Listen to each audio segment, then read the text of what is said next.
ዓመቱን ሙሉ የሚጾሙ ቀናት እነማን ናቸው?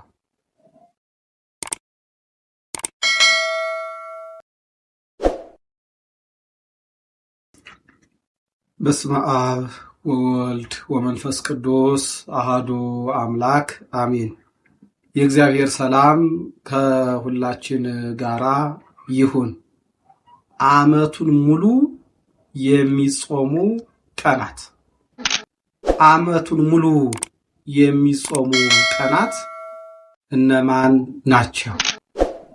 እንደ እግዚአብሔር ቸርነት ያለ ዘመነ ትንሣኤና እንዲሁም የጌታችን የመድኃኒታችን ኢየሱስ ክርስቶስ የጥምቀትና የገና ወይም የልደት በዓል ሲውል ካልሆነ በቀር ዓመቱን ሙሉ የሚጾሙ ቀናት ዓርብና ረቡዕ ናቸው። እንደ ኢትዮጵያ ኦርቶዶክስ ተዋሕዶ ቤተክርስቲያን ሕግና ሥርዓት ቀኖና መሰረት እንደ እግዚአብሔር ቸርነት ለጾመ ድህነት በሰላም በሕይወት በጤና ለ2018 እንኳን አደረሳችሁ።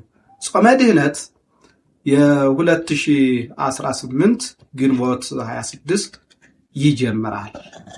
ይህ ረቡዕ ለምንድን ነው ዓመቱን ሙሉ? ከዘመነ ትንሣኤ ግን ሙሉን ይበላል። ቅድም እንዳልኳችሁ የጌታችን የኢየሱስ ክርስቶስ የልደትና የጥምቀት በዓል ሲሆን ብቻ ይበላሉ። ከዛ ውጪ ረቡዕ የኢትዮጵያ ኦርቶዶክስ ተዋሕዶ ቤተክርስቲያን እንዲጾም ለምንድን ነው የወሰነችው የሚል ጥያቄ ሊነሳ ይችላል። እንደሚታወቀው ሁሉ አምላካችን መድኃኒታችን ኢየሱስ ክርስቶስ ወደዚህ ምድር የመጣው ለኛ ብሎ ነው፣ ለመሞት ለኛ ብሎ ተላልፎ ለመሰጠት። ስለዚህ በይሁዳ አማካይነት አምላካችን ቅዱስ እግዚአብሔር የተሸጠው ዕለተ ረቡዕ ነው። ከአይሁዳውያን ጋር ተገናኝቶ በ30 ብር የተስማማው ዕለተ ረቡዕ ነው። ይህ ማለት ይገደል ይሙት ተብሎ የተፈረደበት ዕለተ ረቡዕ ነው። ስለዚህ አምላኬ ሆይ በእኔ በኃጢአተኛው መፈረድ ሲገባው በአንተ የሞት ፍርድ ለእኔ ብሎ ተፈረደብህ ስንል የኢትዮጵያ ኦርቶዶክስ ተዋሕዶ ቤተክርስቲያን ሁልጊዜም ነገረ ክርስቶስን የሞተላትን የቆሰለላትን ዋጋ የከፈለላትን ሞትን ድል አድርጎ የተነሳላትን ነገም በዳግም ሲመጣ በቀኝ የሚያቆማትን ክርስቶስን ሁል ጊዜ ታስባለች፣ እየጾመች እየጸለየች። እውነት ነው፣ ጾም ጸሎት ከእግዚአብሔር ጋር ያገናኛል። በመጾማችን በመጸለያችን በመስገዳችን የእግዚአብሔርን ቃል በመስማታችን ከቅዱሳን መላእክት ጋራ ነው ማህበራችን። በመብላት በመጠጣት በማግባት በመጋባት በመድከም በመበርታት ይሄ ስጋዊ ነው። ስለዚህ የኢትዮጵያ ኦርቶዶክስ ተዋሕዶ ቤተክርስቲያን ጾም ሕይወት ነው።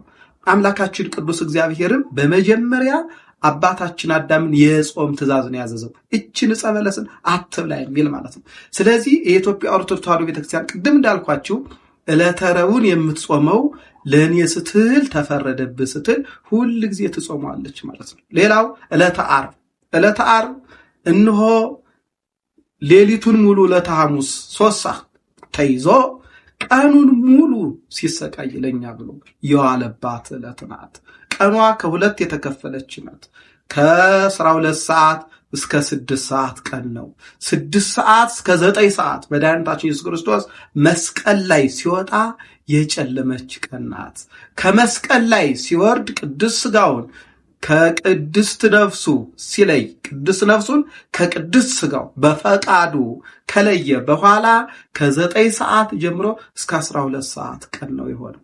ስለዚህ ይቺ ቀን ዋጋ የተከፈለባት ቀን ናት። ይቺ ቀን መድኃኒታችን ኢየሱስ ክርስቶስ ለእኔ ዋጋ ከፍሎልኛል ስትል የኢትዮጵያ ኦርቶዶክስ ተዋሕዶ ቤተክርስቲያን ሁል ጊዜ ትጾማለች ማለት ነው። ስለዚህ ዓርብና ረቡዕ ዘመነ ትንሣኤ ሲሆን ፋሲካ ሙሉ ማለት ነው። እንደገና ደግሞ ዘመነ ጥምቀትና ልደት ሲሆን ነው እንጂ ከዛ ውጪ የሚጾሙ ቀናቶች ናቸውና በጾም በጸሎት የጠፋው ይገኛል። ስንጾም ስንጸልይ ከእግዚአብሔር ጋር እንገናኛለንና ለጾመ ድህነቱ በሰላም ያደረሰን የአባቶቻችን ጾም ባርኮ ቀድሶ ለአባቶቻችን በረከት፣ ተስፋ፣ ሕይወት የሰጣቸው ለሁላችንም ጸጋውን ያድለን፣ ፍጻሜያችንን ያሳምርልን። ሁሉ የሚሆነው አገር ሰላም ሲሆን ነውና አገራችን ኢትዮጵያን የሰላም ንጉሥ ኢየሱስ ክርስቶስ ሰላሟን ያድልልን። ይቆየ